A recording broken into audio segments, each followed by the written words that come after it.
Você não tem a sensação que esta caneta, que é rígida, de repente se transformou numa borracha? Não, ela é rígida, é plástico rígido. Esta é uma ilusão de ótica. Mas isto que parece transformar-se em borracha pode acontecer na natureza. Aliás, aconteceu. Há um exemplo clássico que foi filmado, uma ponte. Foi feito num vale nos Estados Unidos, uma grande ponte Pencil. Ela foi feita para ser usada, ela é rígida, com material sólido. Mas eles não perceberam que ali corria muito vento. E o vento bateu um dia, dois, várias vezes, a ponte entrou em ressonância. E olha como se de repente ela fosse transformada em borracha. Há um cinegrafista que filmou. Acompanhe essas imagens, você vai ver que curioso.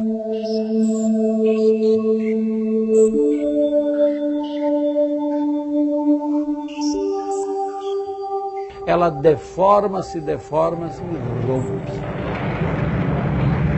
As transformações contínuas são interessantes. Imagine que eu desenhasse aqui um triângulo. Bem, eu podia medir a sua área, medir o comprimento de um dos lados, medir o ângulo. Mas se isto, em vez de papel, fosse borracha, imagine este elástico, está aqui um triângulo. Eu posso deformá-lo continuamente. Varia o comprimento dos lados, mas há pontos interiores e há pontos exteriores. Esta é uma coisa que não varia, é um invariante de uma geometria que mede a elasticidade, que trabalha com transformações contínuas. Esta geometria se chama topologia. Opa! O que será que quer dizer topologia? Topologia é a geometria que estuda deformações contínuas. A natureza apresenta uma série de deformações contínuas. A matemática tinha que dar conta disso. O que é transformar-se continuamente sem romper e sem ligar? É o estudo de uma geometria elástica, é o estudo da topologia.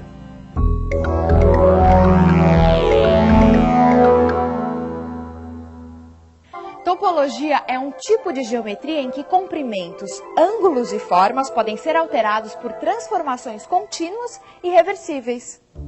Um quadrado pode se transformar num círculo, um círculo num triângulo, um triângulo num paralelogramo e assim por diante, sem perder suas características topológicas.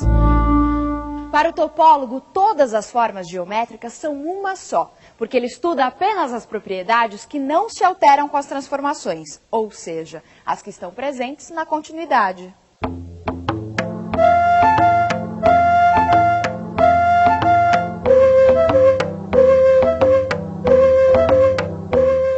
Continuidade é uma série de mudanças graduais, suaves e ininterruptas, como o movimento dos planetas ao redor do Sol. Agora, mudanças repentinas, drásticas, ou mesmo pequenas mudanças que produzam grandes efeitos, em topologia são chamadas de descontinuidades. Um ceramista, ao moldar uma porção de argila, deforma de maneira contínua.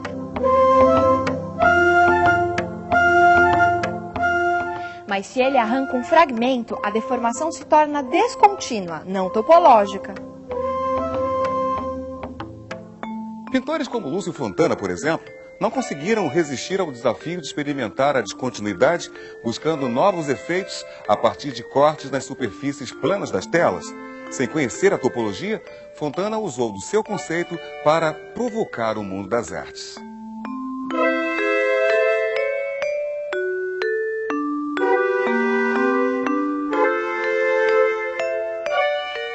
E como uma provocação puxa outra, Nelson Lehner fez anos depois uma homenagem a Fontana. Quadros em que Lehner, em 1967, coloca zíperes onde Fontana havia cortado a tela.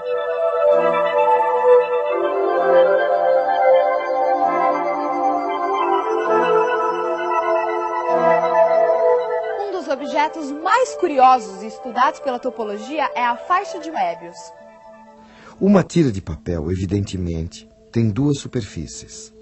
Podemos pintar um lado de uma cor e o outro de outra cor. Agora imagine que eu quisesse fazer um anel e, para isso, anotasse em uma das extremidades A e B e na outra C e D. Só que ao juntá-la, eu desse uma torção, assim, ligando A com D e B com C. Se eu tentar pintar um dos lados de uma cor, vou pintar o anel todo da mesma cor. Esta é uma propriedade topológica desse anel, que foi desenvolvida por Möbius. Veja que isto não acontece se eu tivesse dado 0 torções. Quando eu torço um número par de torções, eu obtenho 2 superfícies. Se eu torço um número ímpar de torções, eu obtenho uma única superfície. Em geral, uma superfície, por exemplo, a esfera, tem uma face interior e uma face exterior. Um plano tem uma face superior e uma face inferior. Agora, a cinta de Möbius, ela só tem uma face. E isso, se você perguntar para qualquer pessoa que nunca tenha visto a superfície de Möbius, nunca tenha estudado topologia, vai dizer, puxa, pode existir uma superfície unilátera, uma superfície no espaço euclidiano que tem apenas uma face? Vai dizer não. A pessoa que não é especialista dirá não. E quando vê a superfície de Möbius, se choca, fica chocada com aquilo.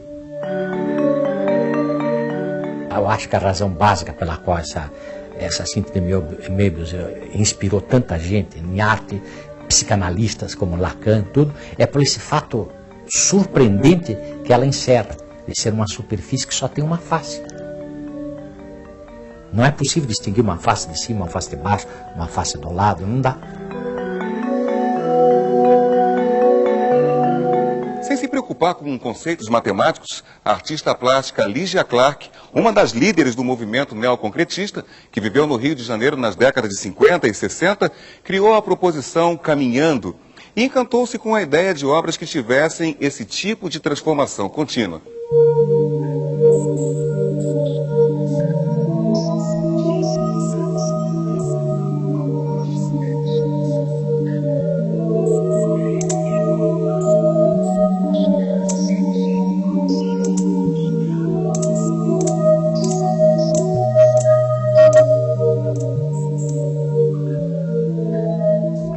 A partir daí, desenvolveu trabalhos como trepantes que, de uma certa forma, dialogam com o fenômeno topológico.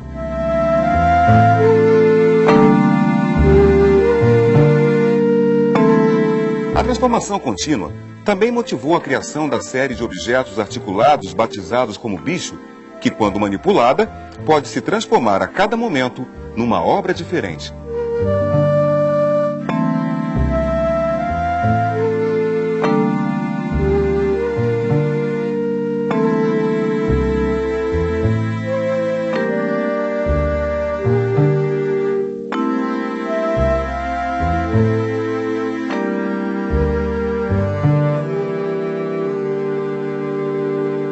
Esse trabalho, da maneira como vocês estão vendo aqui, esse trabalho, na verdade, ele tem essa extensão que ocupa toda a sala.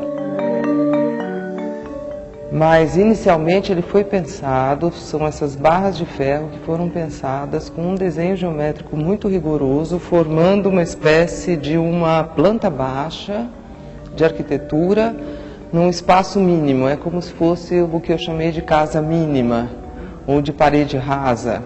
Então você tinha como se fosse um contorno, uma planta baixa, onde essas barras se articulavam para formar esse desenho básico. Mas aí, como o trabalho, cada uma das unidades era formada da mesma forma construtiva, quando eu cheguei aqui no espaço da Maria Antônia, eu achei que era importante que quase que ele pudesse se alastrar, que ele funcionasse como um elástico, ocupando todo o espaço.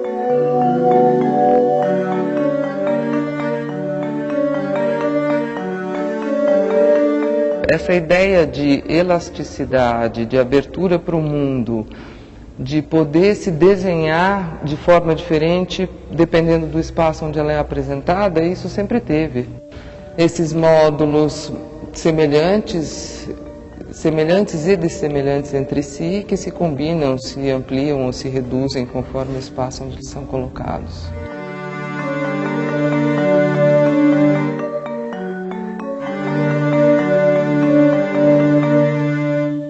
A continuidade é uma das propriedades mais fundamentais da matemática. Um conceito tão natural que só ficou claro há cerca de 100 anos. Um conceito tão poderoso que está transformando a matemática e a física. Com exceção dos elementos biológicos, como o DNA, por exemplo. Talvez seja essa uma das coisas mais estudadas nesse fim de século. E tudo por causa desse pequeno espaço bem aqui no meio. Nosso confeiteiro tem várias maneiras de fazer rosquinha. Uma é furando a esfera transformada em disco. Bem, o Marcelo falou que tem uma outra maneira de fazer rosquinha, não é, Marcelo? Você pode mostrar pra gente? Vamos pôr a mão na massa. Vamos cortar aqui uma tira. Outra é esticando a massa e juntando esta extremidade com esta, formando a rosquinha. Mas perceba que é impossível transformar a rosquinha em esfera e esfera em rosquinha sem furar ou grudar. Então, a topologia é uma geometria que estuda o comportamento da não variação, da continuidade, da não ruptura. Topologicamente, podemos transformar a xícara, sem grudar e sem furar de novo, numa rosquinha. Então, rosquinha e xícara são topologicamente a mesma coisa. Assim como cubo, aquele mesmo que você joga o dadinho, e esfera, são topologicamente a mesma coisa. Isto é, por deformações contínuas, eu passo de um para outro.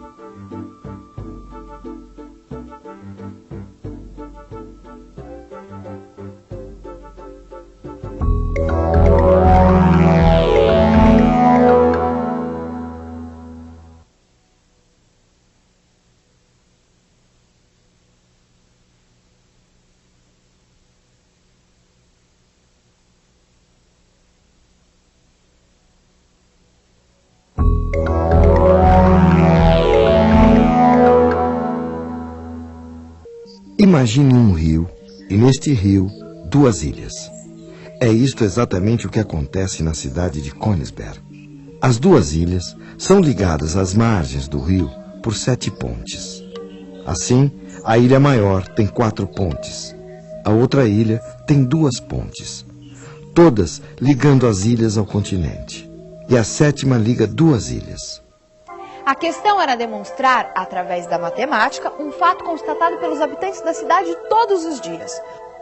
Ao cruzar as pontes, os habitantes da cidade não tinham como, passando uma única vez pela ponte, voltar ao mesmo lugar onde havia começado o passeio. O matemático Euler desenhou um diagrama transformando esta margem num ponto, a margem de cá num outro ponto, e cada ilha num ponto, e desenhou as pontes. Agora, o passeio pela cidade estava reduzido ao ato de percorrer o diagrama em um único movimento do lápis sobre o papel. Depois de várias tentativas, ele percebeu que este problema não tinha solução. Quer saber por quê?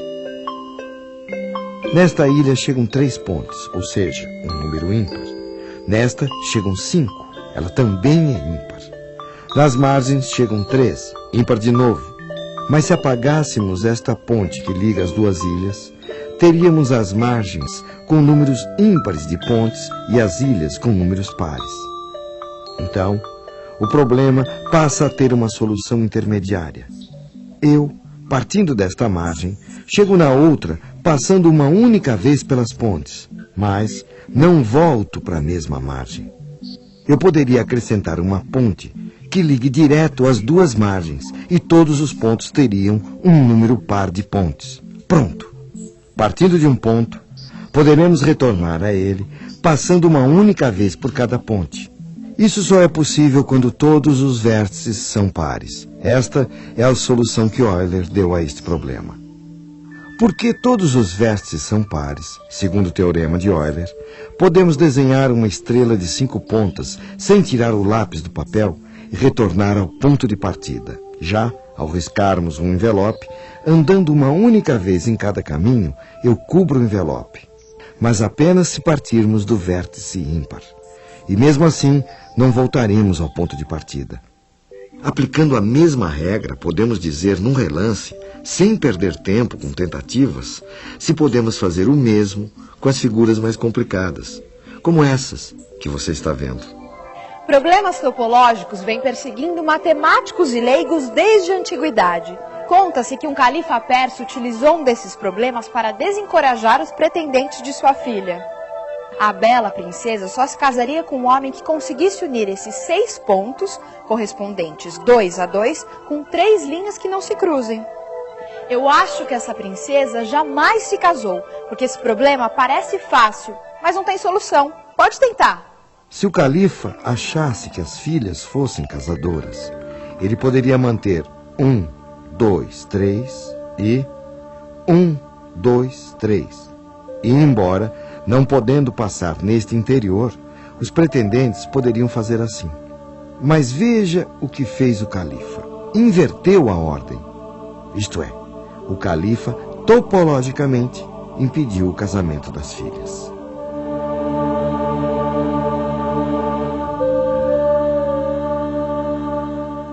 A primeira grande contribuição para o avanço da topologia foi o teorema enunciado pelo matemático francês Jordan no século XIX. Imagine que eu tenha um elástico e faça mais ou menos esta curva com ele. Este ponto está dentro desta curva fechada ou fora dela? O teorema do matemático Jordan diz o seguinte: se eu fizer uma semi-reta, este ponto está evidentemente no exterior desta curva. No círculo, é fácil perceber se um ponto está dentro ou fora dele. Quantas vezes eu cortei a própria curva para chegar fora dela? 1, 2, 3, 4, 5, 6, 7, 8. Número par. Se cheguei no exterior, parti então do exterior. Portanto, segundo o teorema de Jordan, quando eu tenho uma paridade, eu me mantenho onde estou. É fácil ver isso usando uma imagem do bichinho da maçã.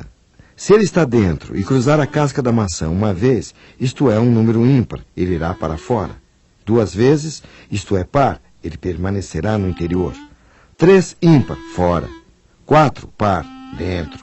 E assim por diante.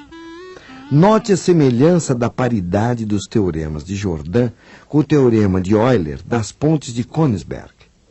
Eu preciso ter tudo par para manter o invariante topológico.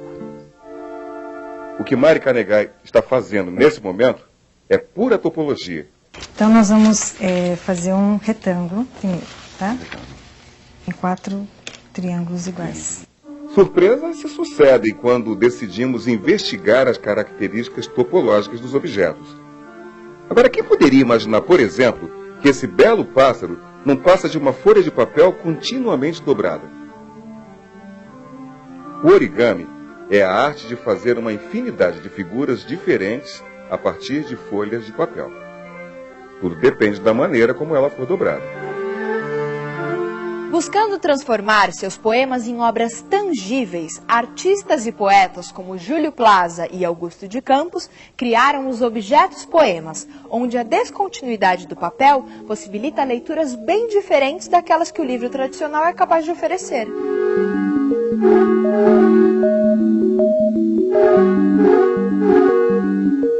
Havia uma proposta de que a forma plástica rompesse, avançasse no espaço. Mas de uma forma geral, na minha cabeça, a matemática, a geometria, a topologia, ela funciona como um fator organizativo dos elementos plásticos, nesse sentido.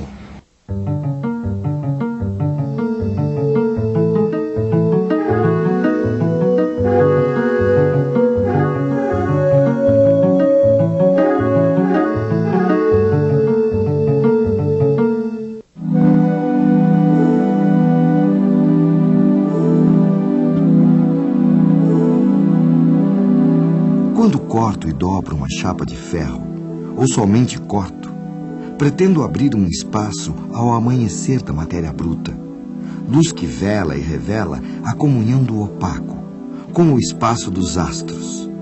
Espaço que descobre o renascer, redimindo a matéria pesada, na intenção de voar.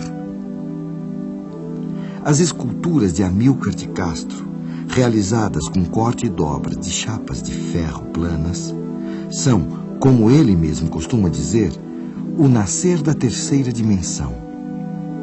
É claro que é possível falarmos em topologia neste caso. Afinal, Os cortes são descontinuidades provocadas nas chapas, e as dobras são transformações elásticas, topológicas. Mas intrigante, de fato, é o fascínio que as transformações exercem sobre os artistas. Contínuas ou não, elas estão presentes em inúmeras obras de arte contemporâneas. São manifestações que buscam, em geral, afastar-se da rigidez ao criar obras que possam se transformar no tempo e no espaço, topologicamente ou não. Foi um belo programa, claro. Você viu o ceramista? Ele estava fazendo com o barro transformação contínua. Se você tiver dificuldade de considerar isto topologia, digamos, é uma obra de arte de inspiração topológica. Mas nem toda transformação é topológica. Você viu outros artistas mostrando transformações moduladas, que podem muito bem ser explicadas com uma lógica, com uma geometria quase estática, fixa. Pois é, a topologia interessa muito ao matemático, ao grande pesquisador, ao físico, ao químico. Interessa muito ao homem comum, que vai admirar uma obra de arte. Mas um dia desse eu vi um garoto empinando, como é que você chama? Pandorga? Há quem chame de pipa, outros chamam de papagaio. Aquilo gira se você não botar a rabiola, aquele rabo enorme. Alguns fazem enfeitado. Este garoto que eu estou lhe contando pegava uma cinta de papel, colava um outro anel de preferência de outra cor e assim por diante fazia uma longa corrente. Mas ele deve ter uma inspiração topológica, porque quando ele ia fechar o anel que ele passava a cola, ele dava uma torção. Isto é aquilo que você viu no programa com o nome de Anéis de Möbius. Eu diria que o menino estava mais do que empinando o papagaio, estava empinando alta matemática.